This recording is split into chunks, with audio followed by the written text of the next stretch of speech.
Hello students, welcome to my channel simplified classes. मैं हूं doctor Nisha. आज हम पढ़ेंगे बच्चों हाउ डू ऑर्गेनिज्म रिप्रोड्यूस का पार्ट 4। पार्ट 1 में हमने पढ़ा था अबाउट द वेरिएशन और उसके इंपॉर्टेंस पढ़ा था। सेकेंड पार्ट में हमने पढ़ा था fission, regeneration, fragmentation and budding के बारे में। पार्ट 3 में हमने पढ़ा है बच्चों वेजिटेटिव प्रोपोगेशन के बारे में, स्पोर फॉर्मेशन और उसके रिगार्डिंग क्वेश्चंस थे, वो हमने यहाँ तक कंप्लीट कर लिया है। तो हम स्टार्ट करते हैं पार्ट 4 में। हम स्टार्ट करेंगे अबाउट 8.3 सेक्शुअल रिप्रोडक्शन के बारे में।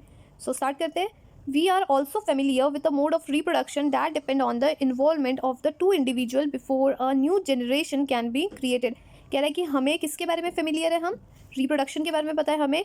क्यों? बिकॉज रिप्रोडक्शन में क्या हो रहा है, इन्वॉल्वमेंट ऑफ टू इंडिविजुअल यहाँ पे हो रहे हैं। पर किस चीज़ में? रिप्रोडक्शन भी टू टाइप्स के हो गए। एक होता है एसेक्सुअल रिप्रोडक्शन जहाँ पे सिंगल पेरेंट इन्वॉल्व होते हैं, पर इन सेक्शुअल रिप्रोडक्शन क्या होता है, टू इंडिविजुअल मतलब टू पेरेंट्स की इन्वॉल्वमेंट होती है और जिसके कारण न्यू जनरेशन स्टार्ट हो रहा है। मतलब क्या हो रहा है, फ्यूजन ऑफ गैमेट्स के कारण ऑफस्प्रिंग की प्रोडक्शन हो रही है, that shows the new generation और जिसके कारण न्यू जनरेशन क्रिएट हो रहा है। तो ये आपको समझ में आ गया। Next is bulls alone can not produce a new calf. अगर आपसे बुल की बात करोगे तो वो न्यू काफ को प्रोड्यूस नहीं कर सकते। Nor can hen alone produces a new chick. ना ही अगर आप हैन की बात करोगे तो वो भी अकेले न्यू चीक को प्रोड्यूस नहीं कर सकती। इसका मतलब क्या हो रहा है, इन सच केसेस, ऐसे केसेस में बोथ सेक्सेस मतलब मेल और female are needed to produce a new generation. तो सेक्शुअल रिप्रोडक्शन में हम क्या देख रहे हैं, हमें ऑपोजिट सेक्स की ज़रूरत है, मतलब मेल एंड फीमेल की ज़रूरत है, सो डैट न्यू जनरेशन को वो प्रोड्यूस कर सके।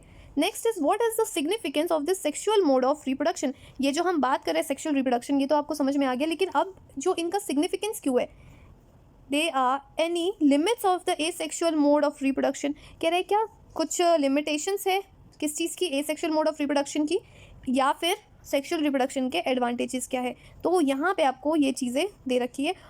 तो देखते हैं हम यहाँ पे why is the sexual mode of reproduction. ये जो सेक्शुअल मोड ऑफ रिप्रोडक्शन है ये क्यों हो रहा है। The creation of the two new cells from one involve the copying of the DNA as well as of the cellular apparatus। इसमें क्या हो रहा है, सेक्शुअल मोड ऑफ रिप्रोडक्शन में इन्वॉल्वमेंट किसकी हो रही है बच्चों, डीएनए की हो रही है। कैसे? From the parents to the next generation में ट्रांसफर हो रहे हैं। The DNA copying mechanism, DNA की कॉपी की जो मैकेनिज्म हो रही है, as we have noted can not be absolutely accurate. ये हमेशा क्या होता है, एब्सोल्युटली एक्यूरेट नहीं होता है। And the resultant error are the source of variation in the population of organism. तो उसमें क्या होता है, डीएनए जब कॉपिंग हो रही है तो कुछ ना कुछ चेंजेस रहते हैं जिसके कारण क्या हो रही है, वेरिएशंस आ रहे हैं। ये मैंने वेरिएशंस के बारे में हमने पार्ट 1 में भी बात करी थी। Next is every individual organism can not be protected by the variation. और जितने भी ऑर्गेनिज्म हैं इंडिविजुअल्स हैं उनको आप वेरिएशन से प्रोटेक्ट नहीं कर सकते हो, लेकिन कह रहा है but in a population variation are useful for ensuring the survival of the species. लेकिन क्या हो गया कि पॉपुलेशन में हमें वेरिएशन बहुत ज़्यादा ज़रूरी होता है और इंपॉर्टेंस ऑफ वेरिएशन में हम बात कर चुके हैं पार्ट 1 में। Next is it would therefore make a sense if the organism make up with a reproductive mode that allow more and more variation to be generated। क्या हो रहा है कि जब रिप्रोडक्टिव मोड हो रहा है तो यहाँ पे मोर वेरिएशन के चांसेस हो रहे हैं। अब आप कहोगे क्यों, जो सेक्सुअली रिप्रोडक्शन मोड में वेरिएशन के चांसेस क्यों हो रहे हैं, बिकॉज यहाँ पे क्या हो रहा है, टू पेरेंट्स की इन्वॉल्वमेंट हो रही है, मतलब मेल एंड फीमेल, तो दोनों के क्या हो रहे हैं, आपके डीएनए कॉपिंग हो रही है और जिसके कारण वेरिएशंस भी आ रहे हैं। तो समझ में आ गया कि दैट सेक्सुअल रिप्रोडक्शन में वेरिएशंस कहाँ से आ रहे हैं। Next is while DNA copying mechanism are not absolutely accurate. ये तो हम अभी पढ़ते ही आ रहे हैं, डीएनए कॉपिंग क्या हो गया, एब्सोल्युटली एक्यूरेट नहीं होता है। They are precise enough to make the generation of the variation a fairly slow process. तो इसमें जो वेरिएशन आ रही है आपको क्या लग रहा है, काफ़ी ज़्यादा फास्ट होती है वेरिएशन? ऐसा नहीं है, जो भी वेरिएशन आ रहे हैं जनरेशन टू जनरेशन वो काफ़ी ज़्यादा स्लो है। If the DNA copying mechanism were to be less accurate, अगर डीएनए कॉपिंग लेस एक्यूरेट होगी तो क्या होगा, many of the resultant DNA copies would not be able to work with the cellular apparatus and would die. तो क्या होगा बच्चों, अगर आपसे क्वेश्चन पूछता है कि दैट अगर लेस एक्यूरेट होगा मैकेनिज्म डीएनए की तो क्या होगा, उसमें वेरिएशन नहीं आएंगी और सेल्स में क्या हो सकता है, सर्वाइवल के चांसेस कम हो सकते हैं और सेल डाई हो सकता है। ये चीज़ आपको समझ में आ गई। तो ध्यान रखना है, पैराग्राफ से भी क्वेश्चन काफ़ी बार अराइज हो जाते हैं। So how can the process of making variants be speed up. अब ये जो प्रोसेस हो रही है वेरिएशन के लिए, इससे आप स्पीड अप कैसे कर सकते हो, बिकॉज हमने क्या देखा, अगर वेरिएशन अगर जल्दी नहीं आ रहे हैं और वेरिएशन काफ़ी ज़्यादा स्लो है तो क्या होंगे, ये सेल सर्वाइव नहीं कर पाएंगे और वो मर जाएंगे। बट अब कह रहा है कि जो वेरिएशन हमें पता लग गया बहुत ज़रूरी है, अब आप इसे स्पीड अप कैसे करोगे। सो कह रहा है each variation is made in a DNA copying that already has variation accumulated from the previous generation. हर इंसान में क्या हो रहा है, जो डीएनए कॉपिंग हो रही है वो कहाँ से आ रही है, प्रीवियस जनरेशन में, जो कि प्रीवियस जनरेशन में वेरिएशंस पहले से ही एक्यूमुलेटेड है। Thus, the two different individual in the population would have quite different pattern of accumulation variation।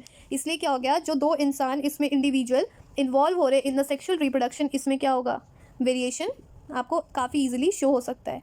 Since all of these variation are in living individual, तो जितने भी वेरिएशन आ रहे किस में आ रहे, लिविंग इंडिविजुअल में आ रहे, it is assure that they do not have any really bad effect. और हमें इस चीज़ का ध्यान रखना चाहिए दैट जो वेरिएशंस आ रहे हैं ये कैसे होने चाहिए, पॉजिटिव होने चाहिए, मतलब कोई भी बैड इफेक्ट्स नहीं होने चाहिए इंडिविजुअल पे। कंबाइनिंग वेरिएशंस फ्रॉम 2 और मोर इंडिविजुअल वुड दस create a new combination of the variants. मतलब क्या हो गया, जो भी कॉम्बिनेशन हो रही है वेरिएशन के फ्रॉम द 2 और मोर इंडिविजुअल, ये कैसा होना चाहिए, न्यू जनरेशन के लिए काफ़ी ज़्यादा हेल्पफुल होना चाहिए सो डैट वो इन्वायरमेंट में सर्वाइव कर सके। Each combination would be novel since it would involve 2 different individual. ये यहाँ पे क्या हो रहा है, यहाँ पे 2 डिफरेंट इंडिविजुअल की इन्वॉल्वमेंट हो रही है in the sexual reproduction. The sexual mode of reproduction incorporates such a process of combining DNA from 2 different individual during a reproduction। तो ये वही बात बार बार कह रहा है that in sexual reproduction में हमने क्या देखा है, 2 different individual की involvement हो रही है during reproduction। But this create a major difficulty. अब यहाँ पे क्या हो रही है, डिफिकल्टी आ रही है, क्या चीज़ की आ रही है difficulty, if each new generation is to be the combination of the DNA copying from 2 pre-existing individual, then new generation will end up having twice the amount of DNA that the previous generation had। अगर कह रहा है कि बार बार अगर mail है उसमें भी अगर DNA की क्या हो रही है, कॉपिंग हो रही है, और फीमेल से भी DNA की कॉपिंग हो रही है इन द न्यू इंडिविजुअल, मतलब क्या हुआ, यहाँ पे एक्स्ट्रा अमाउंट ऑफ DNA की कॉपिंग हो रही है फ्रॉम द प्रीवियस जनरेशन। तो हमें ये भी नहीं चाहिए। तो कह रहा है कि how many ways can we think for the solving the difficulty. अब सो डैट कि जो DNA की जो कॉपिंग है ये डबल ना हो या फिर मेसअप ना हो, तो इस चीज़ को डिफिकल्टी से निकल हम कैसे सकते हैं। तो इस पैराग्राफ में आपको दे रखा है, we have seen earlier that as organism become more complex. जैसे हमने पढ़ा है कि जैसे जैसे ऑर्गेनिज्म कॉम्प्लेक्स होते जाते हैं तो उसमें क्या हो रहा है, लेवल बढ़ते जा रहा है। किस चीज़ के लिए, यहाँ पे पहले क्या होता है, हमने पढ़ा था सेलुलर लेवल आता है, फिर tissue level, then organ system. तो यही चीज़ यहाँ पे दे रखा है, we have seen earlier that the organism become more complex, the specialization of the tissue increases। जैसे जैसे organism complex होता जा रहा है, so जो यहाँ पे specialization of the tissue increase होते जा रही है।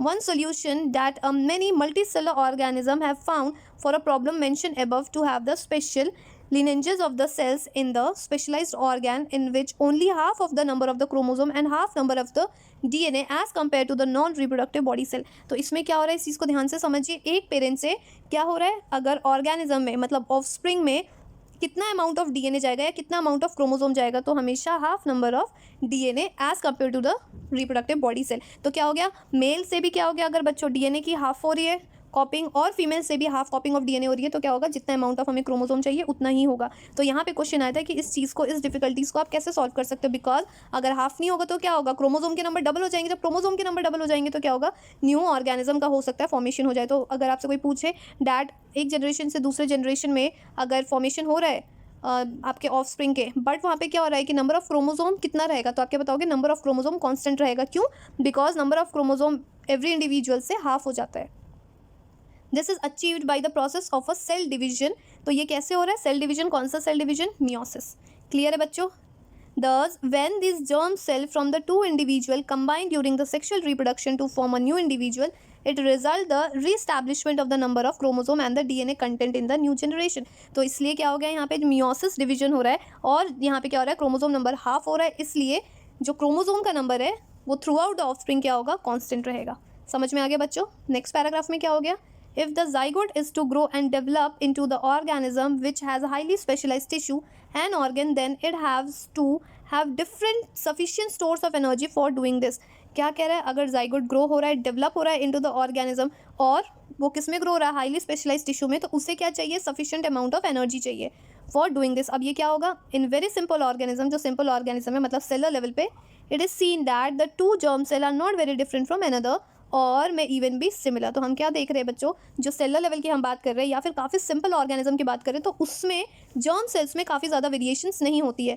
But as the body design become more complex, लेकिन बॉडी डिज़ाइन क्या हो रहा है, धीरे धीरे कॉम्प्लेक्स होता जा रहा है। तो क्या चेंजेस आ रहे हैं उसमें, जर्म सेल वो भी क्या हो जाते हैं, स्पेशलाइज हो जाते हैं। One germ cell is a large and contain the food store which is while the another is smaller and like to be motile. तो एक क्या हो गया, लार्ज हो गया और वो क्या कंटेन कर रहा है, फूड स्टोर को, और दूसरा क्या हो गया, स्मॉलर हो गया और लाइकली टू बी मोटाइल है।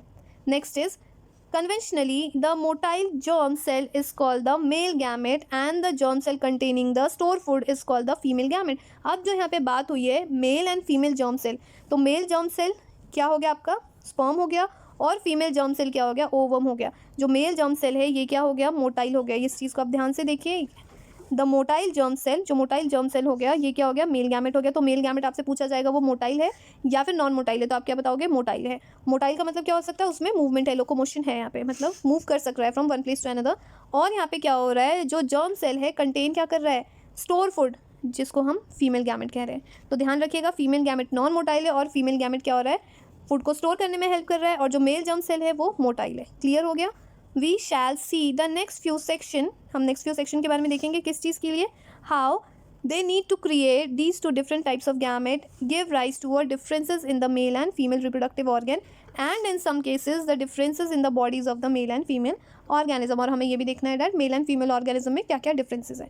तो बच्चों यहाँ तक हमने क्लियर कर लिया है। नेक्स्ट वीडियो में हम पढ़ेंगे about the sexual reproduction in flowering plants के बारे में।